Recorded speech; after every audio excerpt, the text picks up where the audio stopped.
Bonjour, j'espère que vous allez bien car aujourd'hui je vous propose un exercice dont l'objectif est de remplir les espaces en blanc en utilisant soit le passé composé, soit l'imparfait.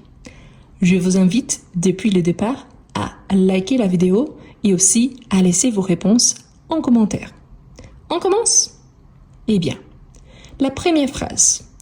À l'époque, le verbe devoir, me lever tous les matins à 6 heures.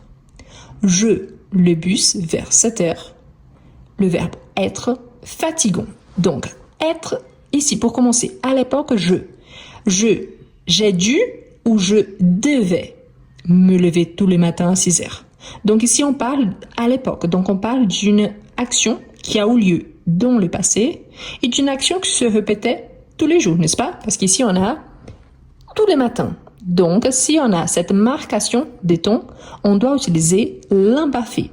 À l'époque, je devais me lever tous les matins à 6 heures.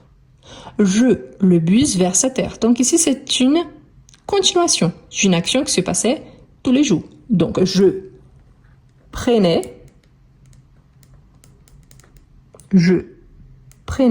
le bus vers 7 heures.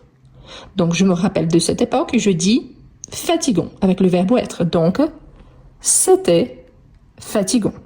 Ici, dans les trois cas, j'utilise l'imparfait.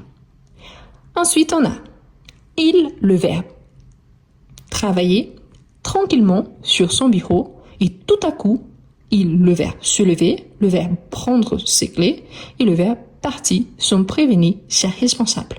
Attention car le fait qu'il travaillait, donc, ça durait dans le passé, n'est-ce pas? Donc, on doit utiliser l'imparfait. Il travaillait. Attention, travaillait avec A-I-T. Il travaillait tranquillement et tout à coup, quelque chose a changé. Donc, il a pris des mesures uniques, c'est-à-dire à ces moments précis. Donc, il se levait. Ici, on a un verbe pronominal, donc avec l'auxiliaire être. A pris du verbe prendre au participe passé, donc il a pris, c'est clé, c'est le même sujet. Et il est parti, c'est lui qui est parti, donc sont prévenus, c'est responsable. On a l'imparfait suivi du passé composé 3 fois. Bien, n'oubliez pas de laisser en commentaire vos réponses, d'accord? Ah, et surtout, n'oubliez pas de vous abonner, d'accord? Ensuite, on a quand pour la première fois en France, ici il y a un indice, la première fois, le verbe être émerveillé par l'architecture de certains bâtiments. Donc ici, c'était la première fois. La première fois, c'est une fois concrète dans le passé. Ça ne se répète plus. Donc, quand je suis arrivé, peut-être vous vous posez la question, masculin ou féminin. Ici, on a émerveillé au masculin. Donc, on va garder la marque du masculin, pas de marque du féminin. C'est un indice donné dans ma phrase. Donc, émerveillé par l'architecture. C'était qu'une architecture spécifique d'un moment précis? Non, toute l'architecture. Donc, j'étais émerveillé par l'architecture de certains bâtiments. Attention, car ici, on a émerveillé en tant qu'adjectif. Si on a les deux ensemble, on a ce qu'on appelle des plus qui parfaits. Mais ici, en tant qu'adjectif, donc ici, c'est l'imparfait. D'accord? C'est aussi une caractéristique quand on a le participe passé. Il peut être utilisé surtout après le verbe être en tant qu'adjectif. En 2007, le premier smartphone, le verbe sorti, le verbe coûter, cher, et le verbe avoir, pas énormément d'applications. Donc en 2007, on parle d'un moment précis, les premiers smartphones. Donc ici, il y a deux idées. Si je parle de ces moments spécifiques, donc les premiers smartphones sont sortis. Mais attention, pourquoi j'attire votre attention? Parce je raconte quelque chose dans le passé, surtout ici, c'est un rappel. Je peux dire également, et c'est correct, c'est pour ça ici je vais ajouter un astérisque. Donc on pourrait dire, en 2007, le premier smartphone sortait, dans le sens que je me rappelle de cet événement. Donc c'est une idée que je peux utiliser les deux. Mais si je associe ici, je n'ai pas le contexte complet, donc ils sont sortis à ces moments-là, d'accord? Mais si je dis sortait par rapport à ce fait-là, donc ça serait correct également. Il coûtait, dans le sens qui à cette époque-là, il coûtait cher, et il n'y avait pas énormément d'applications. D'accord? Donc, ici, ce qui pose plutôt la question, c'est la première qu'on peut utiliser. Oui, le passé composé et l'imparfait. Ah, mais je préfère dire comme ça. C'est un choix. Ah, mais je préfère dire comme ça. C'est un choix. OK? C'est justement, ils sont sortis, c'est fini, ça a été la première fois. On parle de premiers smartphones, mais je peux parler de les sortir. Pourquoi? Chaque année, il y a des nouveaux modèles qui sortent. Donc, si je pense dans cette idée de continuation, je peux utiliser l'imparfait. Dans les années 1950, le verbe être difficile de se rendre de l'Europe aux États-Unis en avion. C'est pourquoi les Français, le verbe construire un bateau transatlantique. Donc, dans les années 1950, je parle d'un souvenir qui continuait au long des années 50, 60, tout ça. Donc, il était difficile de se rendre de l'Europe aux États-Unis en avion. C'est pourquoi les Français ont construit. Pourquoi on construit? On parle d'un bateau spécifique, un bateau transatlantique. Donc le transatlantique ici, transatlantique, pardon. Transatlantique, c'est un bateau précis. Donc c'est pour ça qu'on utilise le passé composé. Ensuite, si vous avez beaucoup de difficultés, ça c'est un exercice niveau B1.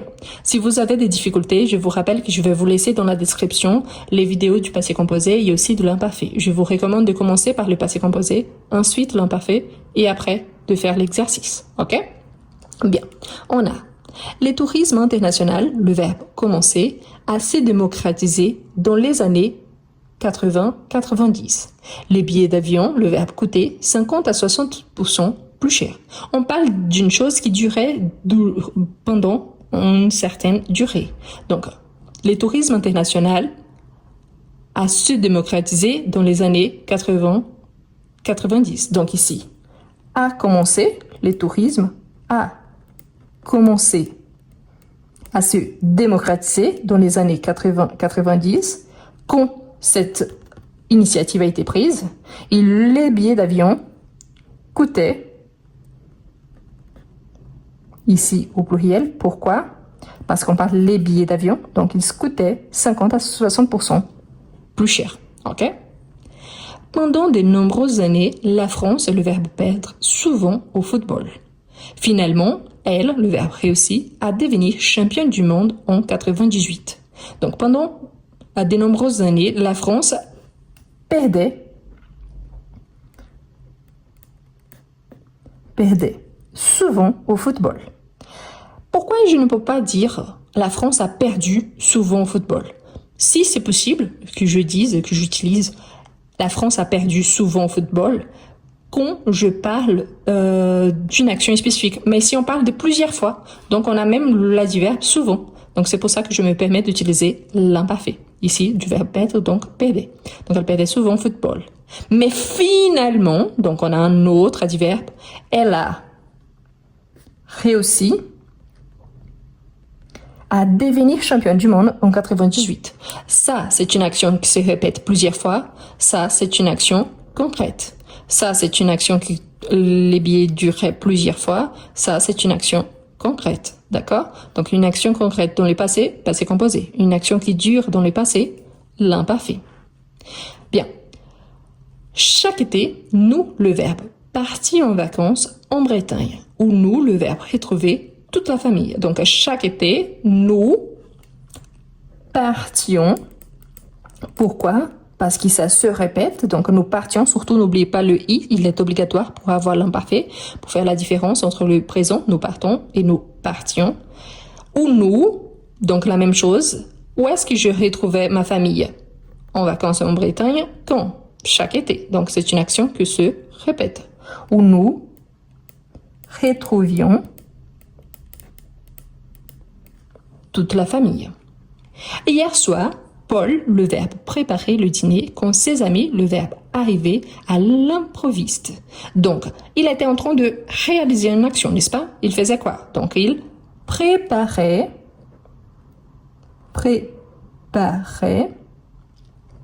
le dîner, il n'avait pas fini. Donc, je sais bien qu'il s'agit de l'imparfait.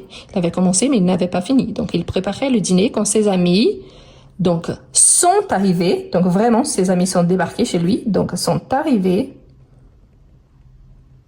à l'improviste. Ici, on a mis masculin. Je fais l'accord masculin pluriel. Avant la dernière phrase, dites-moi combien de bonnes réponses vous avez eues sur 10, surtout si vous avez bien compris la différence entre l'imparfait et passé composé. Et n'oubliez pas, dans la description, je laisse les vidéos correspondantes. Et je vous invite surtout à bien liker la vidéo et à vous abonner. D'accord? Quand elle était enfant, Sophie, le verbe rêver, de devenir astronaute. C'était un rêve que Sophie faisait au long de son enfance, quand elle était enfant. Donc, comme elle rêvait de devenir astronaute, donc je vais utiliser oui, l'imparfait. Donc, elle rêvait, troisième personne, parce que je parle de Sophie, de la même chose ici, je parle de Paul. Donc, attention, hein, perdre, c'est la France. Donc, attention, parce que parfois, on a la troisième personne, parfois, on a la première personne. Donc, si vous avez la première personne, par exemple, j'étais, donc, AIS, si c'est la troisième personne, a été. OK? Donc, quand elle était enfant, Sophie rêvait de devenir astronaute. Vous voyez qu'il s'agit d'un exercice donc au niveau B1 où j'utilise le passé composé ou l'imparfait. C'est important de savoir quand est-ce que j'utilise soit l'un, soit l'autre. Surtout, il est important de savoir que dans certains cas, ça marche bien tous les deux si je n'ai pas un contexte complet. Pourquoi? Ça me permet, selon les sens que j'apporte, d'utiliser soit l'un, soit l'autre. Mais en général, j'ai cette idée, s'il y a une durée, s'il s'agit d'une action finie ou pas dans le passé, ou pas. Donc là, ça me permet d'identifier s'il s'agit de l'un ou de l'autre. Je vous invite à vous abonner si vous avez la possibilité de devenir membre. Ça m'aide énormément. Donc, pensez à devenir membre de la chaîne. Et je vous laisse aussi l'option, il y a le passé composé. C'est un e-book que j'ai. Il coûte à peu près 5 €. Il est excellent. Pourquoi? Parce qu'il permet de mieux connaître toutes les règles du passé composé. C'est excellent parce qu'après, vous pouvez utiliser les mêmes règles pour tous les temps composés au passé. C'est-à-dire appliquer ces règles au plus que parfait, au conditionnel passé, au subjonctif passé. Donc, c'est excellent pour apprendre les règles du passé. Merci beaucoup et à la prochaine! Est-ce que vous avez des difficultés à écrire en français? Est-ce que vous êtes capable de comprendre mais vous n'arrivez pas à bien écrire? Vous êtes capable de lire en français mais vous avez du mal à développer un petit texte. Je vous présente Comment mieux écrire en français? Un livre conçu pour vous, quelqu'un qui aimerait bien écrire en français. Le livre présente 11 unités, parmi lesquelles vous retrouverez toujours des astuces précieuses pour améliorer votre niveau. À chaque fois, vous aurez des explications suivies des exemples et des suggestions de lecture. Et en plus, à chaque fois, il y a un exercice au niveau débutant, en fait, plusieurs exercices suivis des exercices au niveau intermédiaire. Ce qui vous permettra, si vous êtes débutant, d'avancer et si vous êtes intermédiaire, pas seulement d'avancer, mais aussi de réviser. Voilà les liens pour acquérir votre livre. Vous pouvez copier-coller sur votre page de recherche et vous pouvez le trouver aussi dans le premier commentaire et dans la description de cette vidéo.